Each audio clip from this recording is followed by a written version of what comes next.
So this is the moment that Star Trek Picard has been leading to this entire time. And, oh, I feel like half my predictions were right, half my predictions were wrong, and I'm not sure how they're going to end this. Mainly because I feel like they're going to set up some kind of a cliffhanger to hold us over till season 2. But at the same time, this episode has to have a satisfying conclusion, right? Let's talk about that on this episode of Project Shadow. Can you hear me? I have something to say.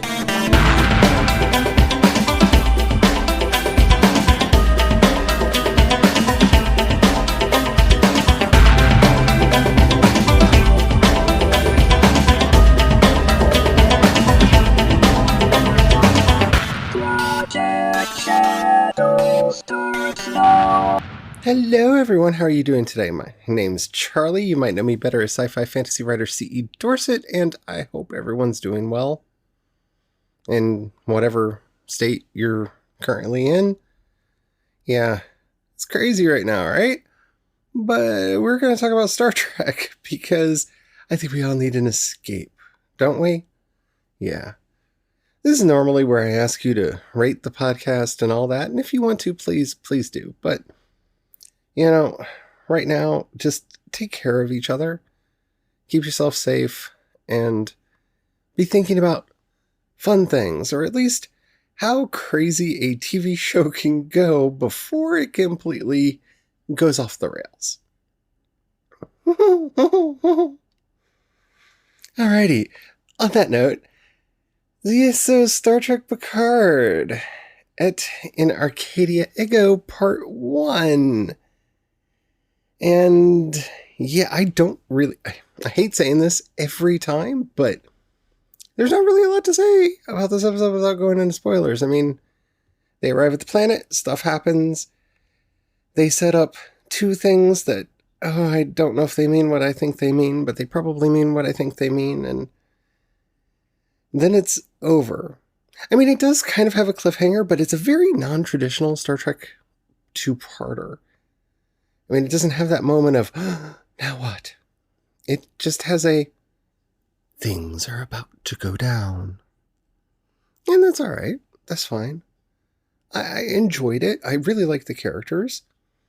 See, I, again, don't know how much I can say about actors without being spoilers, because some of y'all really don't like spoilers, but everyone did a good job in this episode, and yeah, I liked it. It was fine. I'm really concerned about one thing. But I can't talk about I really can't talk about any of this without going into spoilers, so much earlier than I really want to, let's just drop that curtain now, shall we?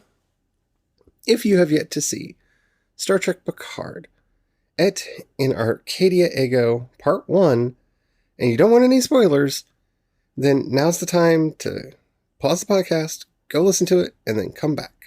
Okay? Spoilers are incoming in 5, 4, 3, 2, 1. You have been warned. Okay, so I was wrong about them getting to the planet and finding Data, but they did get to the planet and find Brett Spiner playing a long-lost son of Dr. Noonien Sung, so does that still count? Does that still count?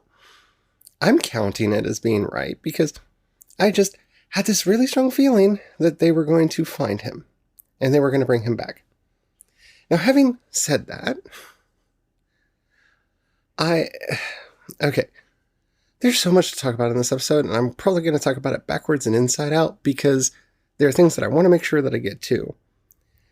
And the first thing that I really want to talk about is that android body that is there that needs help with a mind transfer. That could mean a lot of things. The one thing that I sincerely, deeply, deeply hope it does not mean is that they're building that body to transfer Jean-Luc Picard's consciousness into that body. because that would that would enrage so many people.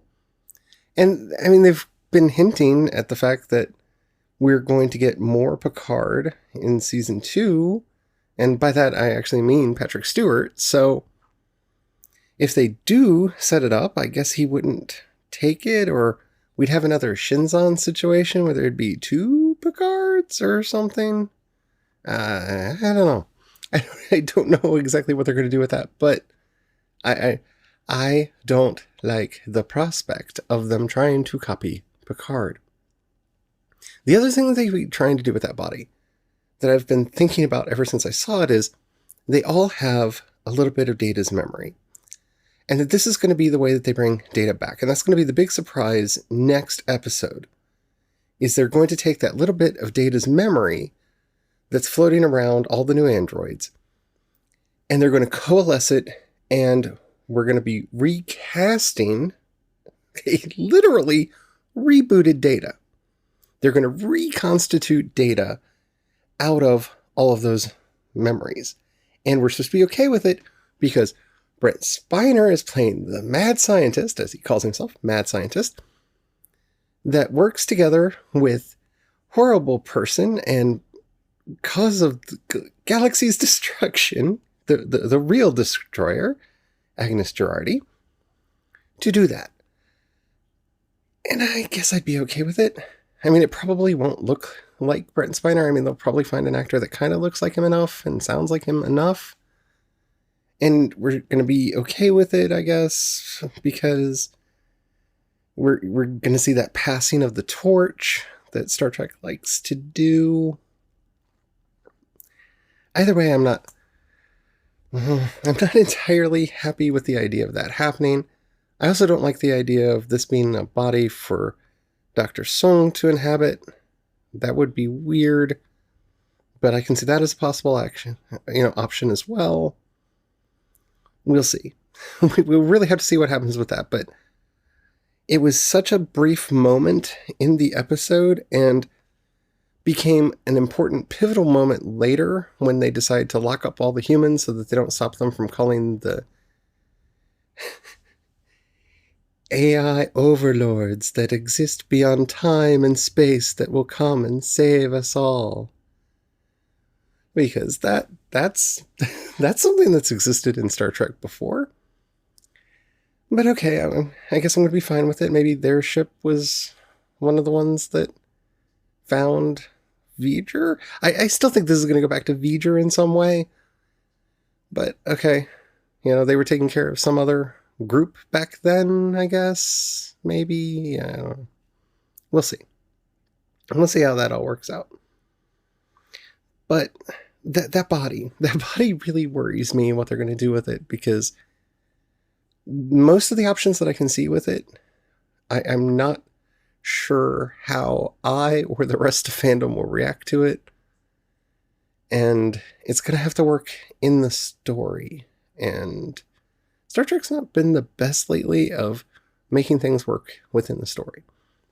Now, I could go on and talk about what's Narek up to, because, yeah, she needed Narek to kill somebody so that she could convince everybody else that they need to call the AI space gods down from the heavens to save them all. And, okay, and I feel like this is actually what Annika Hansen has left to do, and why the Borg released her, because the Borg are seeking that perfection, and hopefully this doesn't turn into like the origin of the Borg, like that a remnant of that alien AI space god was left here and kind of melded with people, or was captured and melded with people, and that started the Borg, and they've been seeking their perfection ever since. I don't want that to be the case. There are so many roads that this could take that I don't want it to take, and hopefully it won't take any of them. Hopefully I'm wrong, and there's some really awesome thing that they've thought of that I haven't, that we're going to get to. But we shall see. But all in all, I'm most concerned about the body. I'm most concerned about that body laying on the table, that blank. because that turns Star Trek into altered carbon. And I don't like the idea of that. I mean, we've seen this before. So, I'm not going to say that it's not possible. We actually saw, I can't remember the name of the episode, but in Star Trek The Next Generation, a scientist actually transfer his consciousness into Data and take over Data's body. So that has happened in the past. That's a thing that has happened. And so it is possible to do this within the setting and within the parameters of the setting that they have defined. But I don't want it to be Picard. I don't want it to be young Dr. Sung. And I don't know how I'd feel about a recast Data. I don't know if that's the route that they're going. But in the end, we'll have to see what comes of it. Because I'm hoping I'm not seeing what they're planning, but I'm afraid that I see what they're planning, and I'm not excited. So we're going to talk about those space flowers, right?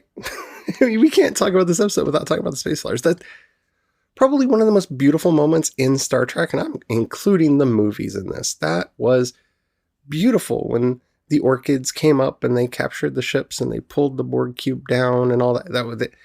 That was a beautiful, breathtaking moment that I have so many questions about, because it looks that looks so bioorganic, and I know that they're heading that way, and we've seen space creatures in Star Trek before.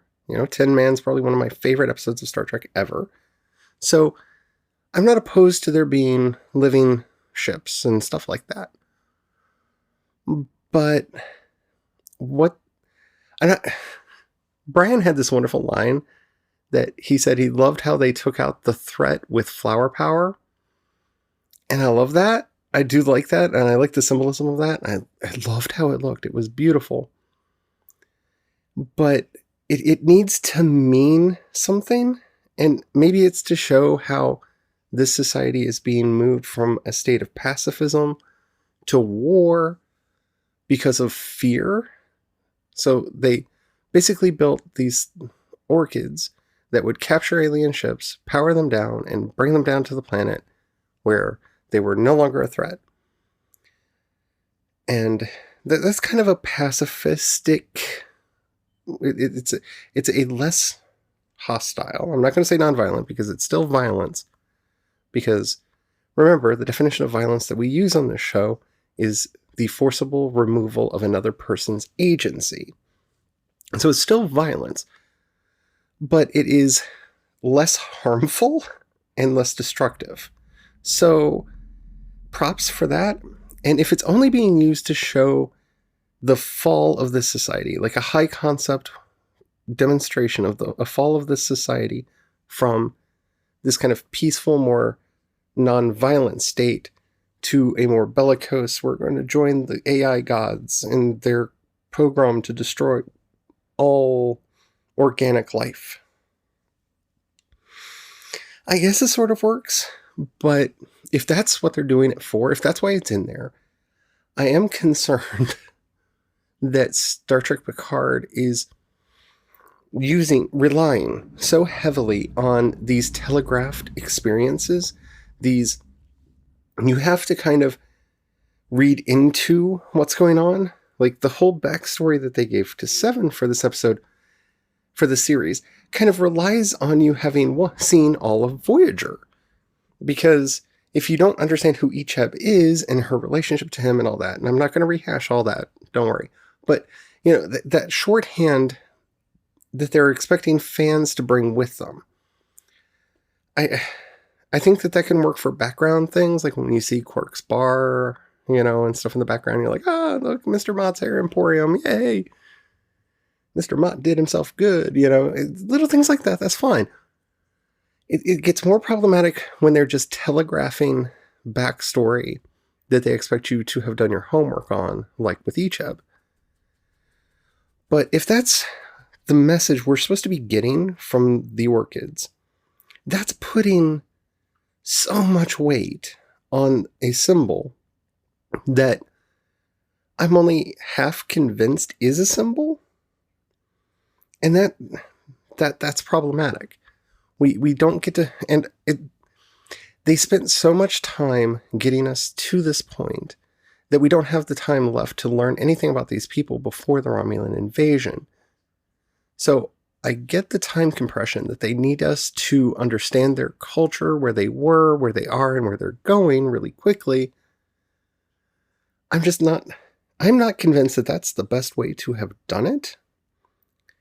And I'm not sure what would have been better other than my constant kind of cry for the show that it needed more episodes.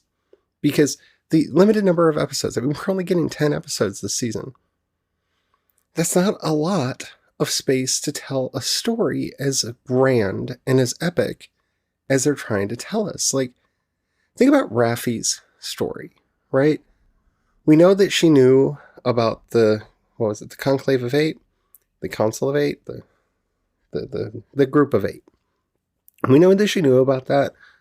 We know that she believed that they were behind the AI attack on Mars. We know that she basically got wrapped up and considered a conspiracy theorist and lost most of her credibility and relationships that she had. But we don't really get to know her. Like, it was so heartwarming, that moment in this episode where she goes up to Picard and hugs him and says, "I love you," and he says, "I love you too." And that moment of connection, it worked because they're both very good actors. Michelle Hurd, great actor.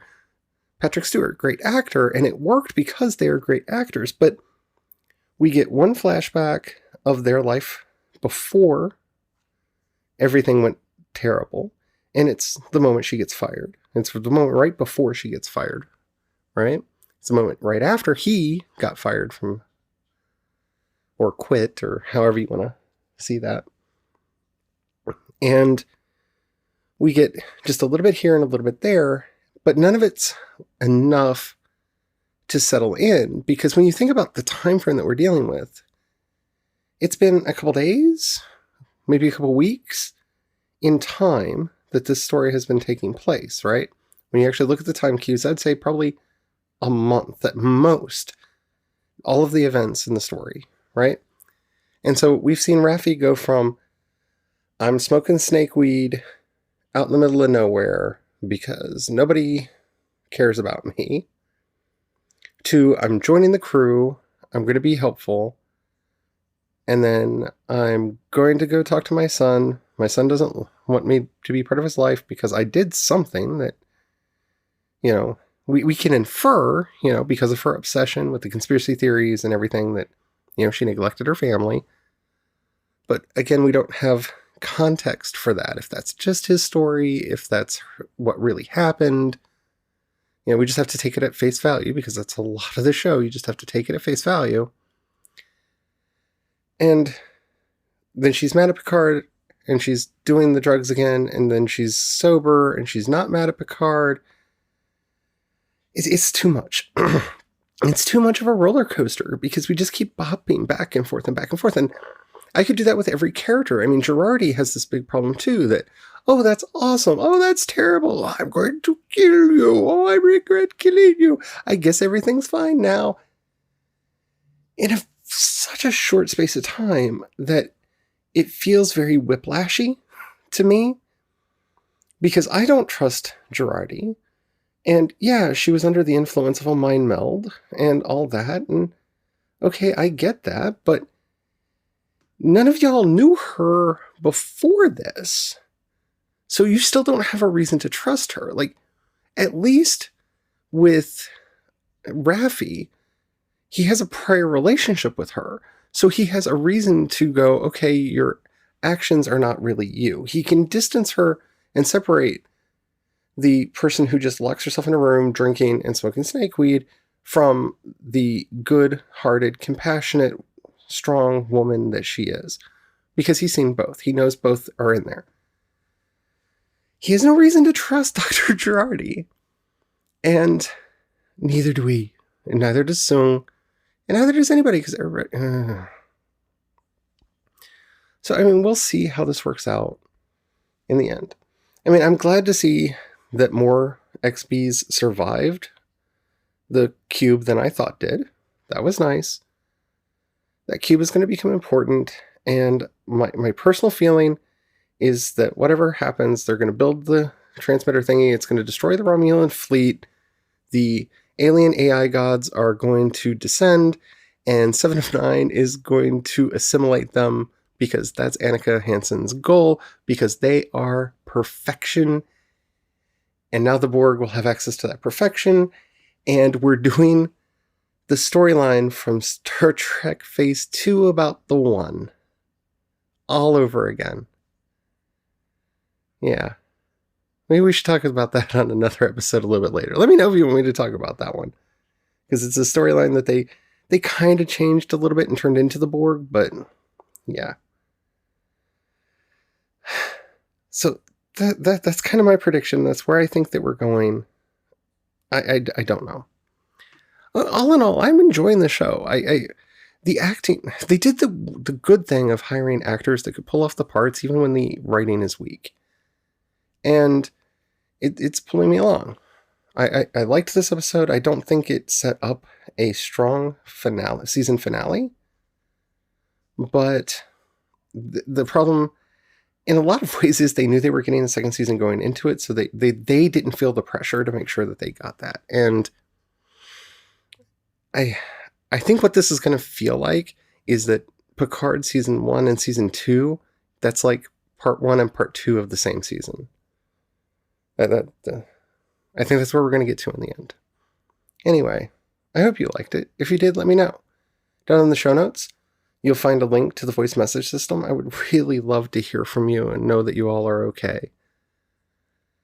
If you do use that, keep it short, keep it clean so I can use it on the show. If you'd rather hit me up on social media, I am C. Dorset on both Twitter and Instagram. And you can find links to everything that I do over at Project Shadow, including to the Facebook group, which I have been using to post about what's going on here locally. So if you want to know what's going on with me and my life, I've been putting a lot of that on Instagram and in the Facebook group, which you can find links to both those at projectshadow.com. I've also started putting together playlists on Spotify, where I'm collecting up the episodes by theme into playlists, and I'll be sharing those links out on my Twitter account and also on Facebook. And I might be embedding them on the website, debating whether I'm going to do that, but I'm probably going to do that. So keep an eye out for that. Alrighty, I think that's it. Like, subscribe if you have the money and want to help. We really could use it, but so could everybody else. Patreon and listener support are in the show notes. Take care of one another. All right. Until next time, don't forget, even in times like these, to have the fun. Bye.